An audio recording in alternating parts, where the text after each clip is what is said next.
Express app.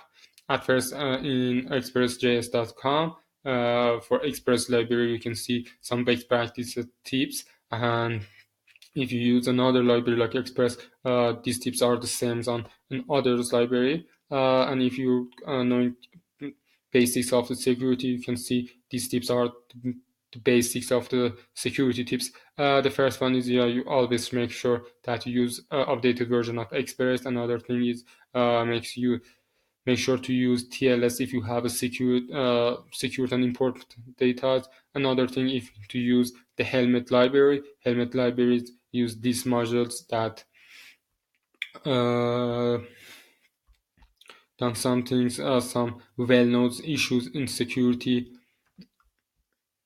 Another thing is use your cookies security more secure and prevent brute force attack. You can limit the times, you can limit the IPs or requests per IP. And other thing is it makes sure the dependency you use is updated, and also make sure the dependency are secured. Some dependency may have bad words, and there is some things.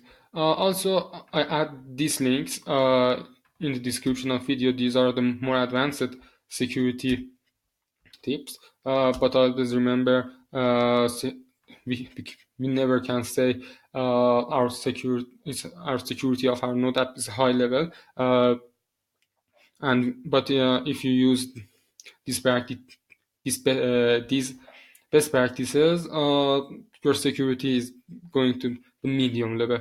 Uh, hey guys, thanks for watching this series. Always feel free to direct message me on Twitter, and thanks to